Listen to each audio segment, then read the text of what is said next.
story of Peyton Place.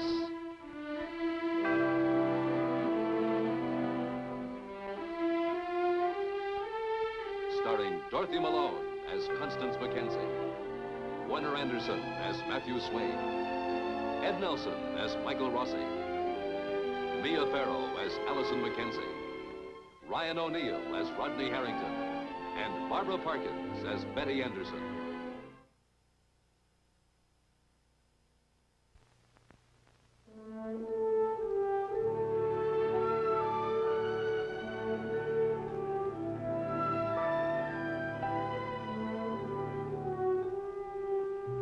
Constance Mackenzie and Elliot Carson were married, and at their wedding reception, their many friends wished them well. That is, everyone except Norman Harrington, whose angry outburst brought the party to an abrupt halt.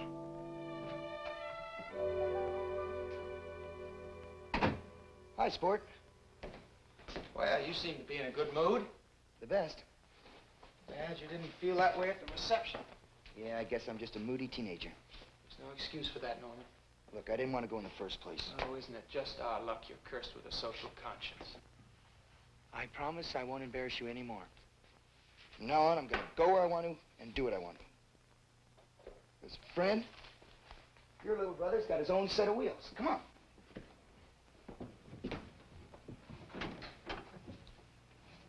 See that heap down there?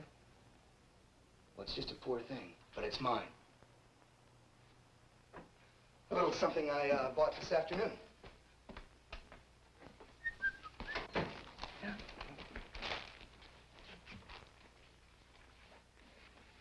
With what? The usual means of exchange. Money? Yeah, I believe that's what the man called it. How much? 50 down, 50 a month. Norman, that's 2 weeks of your living allowance. What a way to live. Can't swing it. Well, let me worry about it. Hey, I'll bet I can out-drag that old heap of yours. Where did you get the car? White River. How? Your credit doesn't extend to the drugstore. The Harrington name still carries a pretty fair distance. Okay, the name got you the credit. Now, can you back it up? Why? Do you think I would do anything to foul up the honorable name of the Harringtons? Right. You know I wouldn't do that to a fine fellow like Father. Norm, I think you're making a bad mistake. Yeah, I figured you would.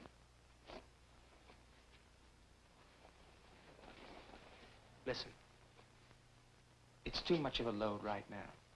Hey, you can use my car anytime you want to. Oh, sure. Except for when you have a date. And then maybe I can take my date along in the back seat. Well, the only trouble with that is it might cramp my style. What style is that? Well, look, I know I don't swing as wide as you do. I'm nowhere near your league. I know you're way past the old car bit. But I'll get there, Rod. I'm still a growing boy.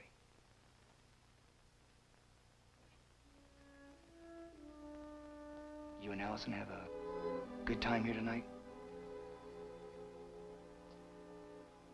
If that's an example of your style, you better practice your left hook. Okay, I'll lay off. Only, get off my back about my car. I bought it, I'll use it, I'll pay for it.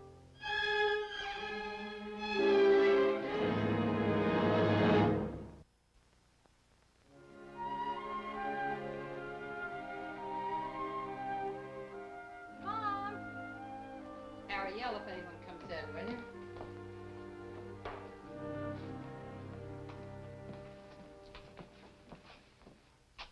How do I look? What do you mean? I mean, it does nothing for you.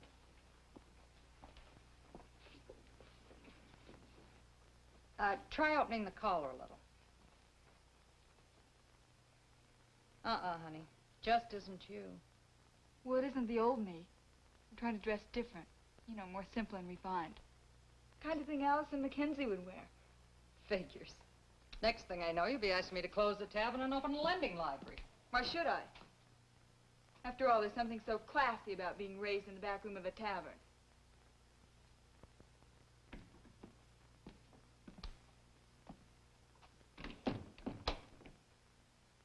I did the best I could for you.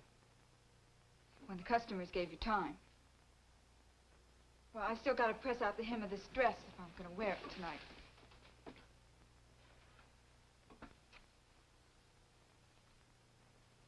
Mom, are you there? Yeah?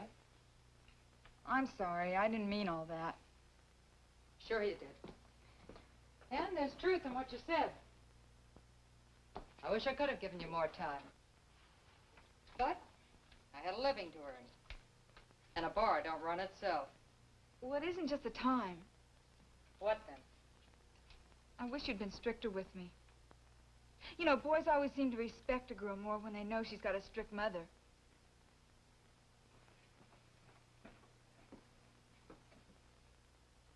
Allison isn't you. You're not Allison. You want respect? You earn it. Well, I'm trying. Takes more than a dress. Well, why do you think I dropped the old crowd and started dating Norman? And don't go giving the Harrington boys any halos.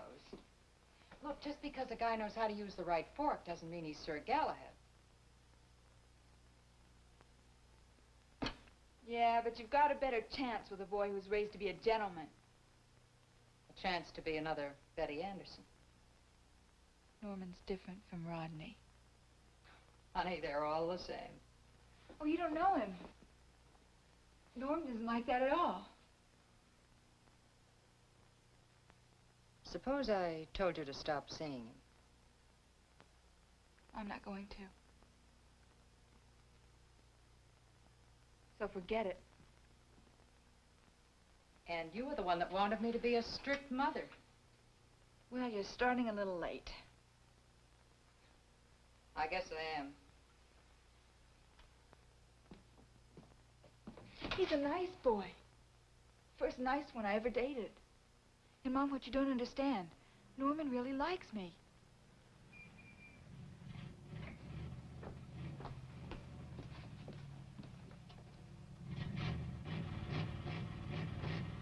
Better hurry, honey. He just pulled up. Pulled up in a car? Yeah. Norman doesn't have a car. Well, he's got one now. All set to take you places.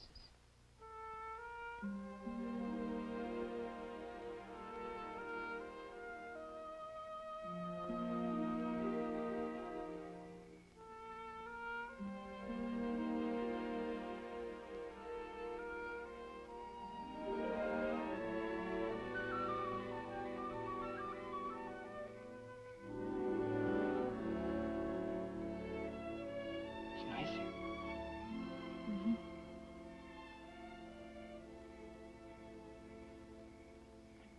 You haven't said yet whether you like my new dress. Yeah. It's kind of Spartan, isn't it? Well, it's just simple. It's not your style.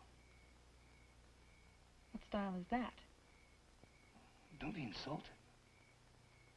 I only meant you're a very feminine person. So why hide it? Don't. Why not? Just don't. What's the matter? Don't you like me? Well, of course I do. Then how come I can't kiss you? You already did. Oh. Oh, I see.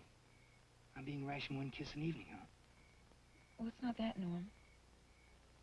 I just don't want you to get the wrong impression. I won't. Stop it. No. I mean it. I'll bet you didn't treat Kitch like that. And I bet you didn't treat Allison Mackenzie like that.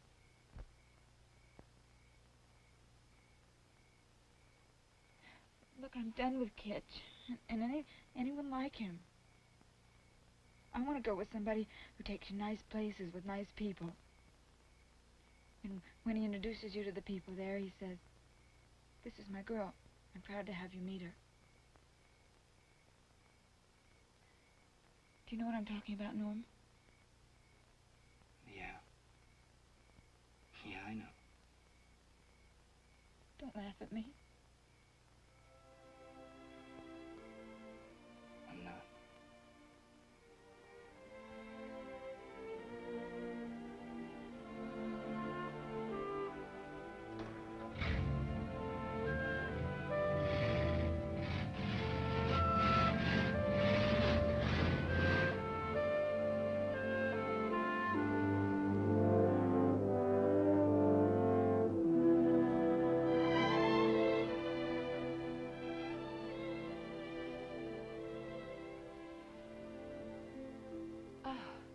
Elliot? Oh, hi. Is anything wrong? I missed you. Well, that's good. How long have you been up? Oh, I don't know, half an hour or so, I suppose. Thinking beautiful thoughts. Some of them.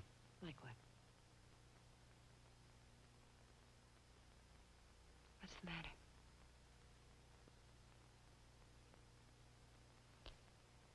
You just dropped a curtain between us. I saw it go down. All right.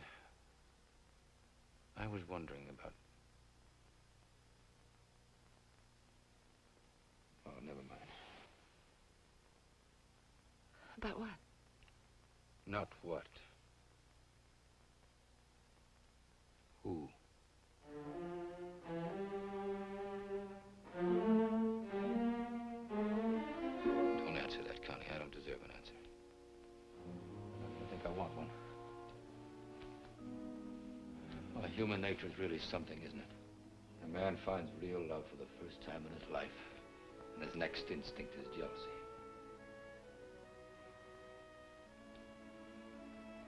All those years in prison, I tried to keep myself from being jealous. Maybe because I didn't think I could do anything about it.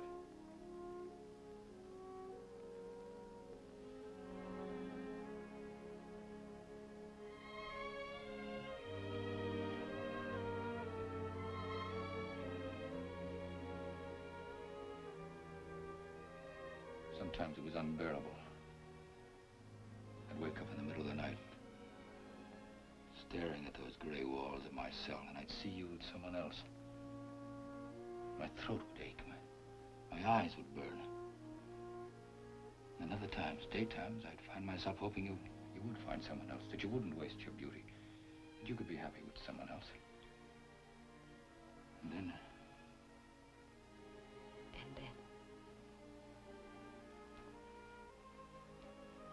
I think we better get some more sleep. If we're going to see Boston in one little half day. Elliot? There's nothing you can't ask me. About anything. Or anyone.